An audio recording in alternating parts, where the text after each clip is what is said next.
Let me read what the Protestant reformers believe. Now, here's some statements, and stay with me. I'm going to read several statements that may seem strong. I am quoting from Protestant reformers from the Great Reformation what their beliefs were about the little bighorn. All right, here's Martin Luther, 1483 to 1546. Luther proved by the revelations of Daniel and St. John, speaking of revelation, by the epistles of St. Paul, St. Peter, and St. Jude, that the reign of Antichrist predicted and described in the Bible was the papacy, or what we call the Roman Catholic Church. John Calvin, one of the great leaders of the Presbyterian and very influential in the Baptist Church, some persons think us too severe and censorious when we call the Roman pontiff Antichrist. By the way, he once was part of the Roman Catholic Church, as was Luther. But those who are of this opinion do not consider that they bring the same charge of presumption against Paul himself, after whom we speak and whose language we adopt. I shall briefly show that Paul's words in 2 Thessalonians 2, what I just quoted you, are not capable of any other interpretation than that which applies them to the papacy, who sits in the temple of God showing himself that he is God. That's what Calvin is talking about here. John Knox, Scottish Presbyterian. Knox sought to counteract that tyranny which the Pope himself has for so many ages exercised over the church. As with Luther, he firmly concluded that the papacy was the very Antichrist and son of perdition of whom Paul speaks. Now again, I'm not trying to attack anyone, I'm just telling you this is what the history is. Thomas Cranmer, who ended up being martyred for his faith, whereof it followeth Rome to be the seat of Antichrist, and the Pope to be the very Antichrist himself. I could prove the same by many other scriptures, old writers, and strong reason. I'm just going through a list of them. And if you're an American, you know who Roger Williams is, one of the great founders of our country. Matter of fact, he founded the principle of religious freedom that we have. That's why he named Providence, Rhode Island, the way he did. Roger Williams said, he was a Baptist pastor in America. Pastor Williams spoke of the Pope as the pretended vicar of Christ on earth who sits as God over the temple of God. They all interpreted these scriptures that way, exalting himself not only above all that is called God, but over the souls and consciences of all his vassals, yea, over the Spirit of Christ, over the Holy Spirit, yea, over God himself. Spoke very strongly out about what's going on here. Cotton Mather, who was a great reformer in North America, someone told me he had the whole New Testament memorized.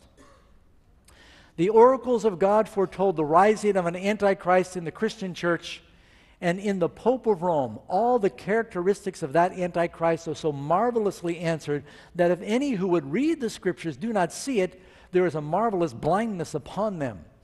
Especially if you read not only Daniel chapter 7, and if you read Revelation 17, if we have time, I may even go there with you today. All right, let's go to the next one. Is John Wesley, founder of the Methodist Church. We sang a song during Sabbath school written by his brother Charles.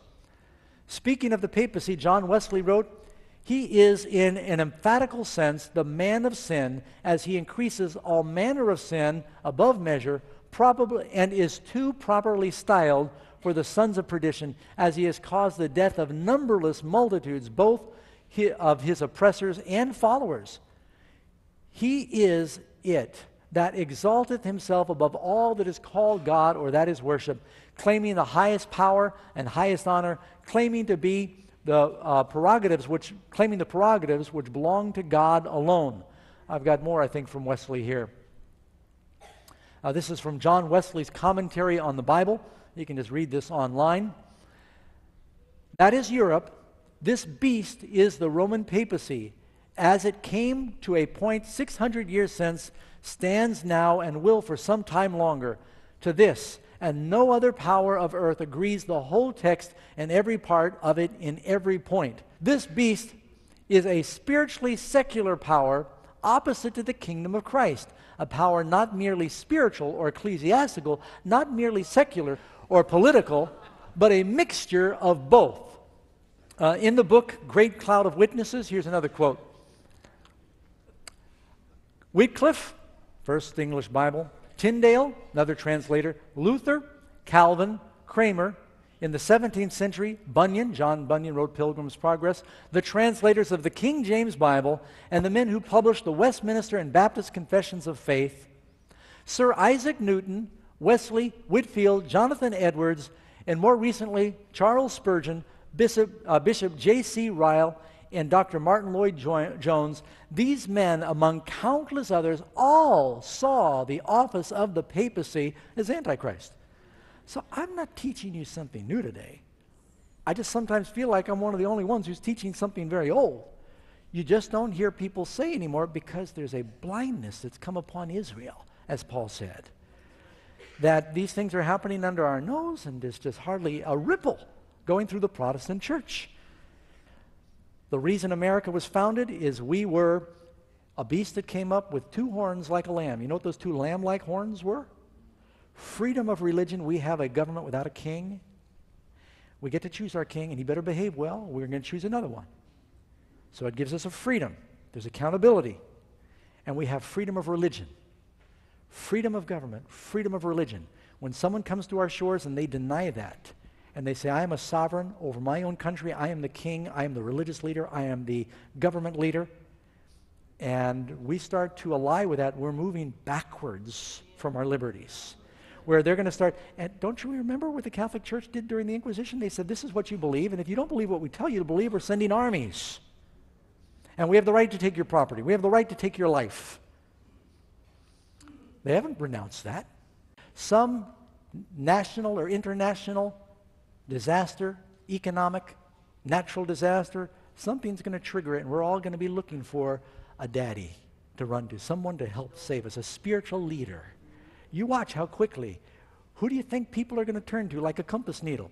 Especially when now, at the flood of immigration, the denominational makeup of our country is changing. It's happening before your very eyes, friends. We need to wake up.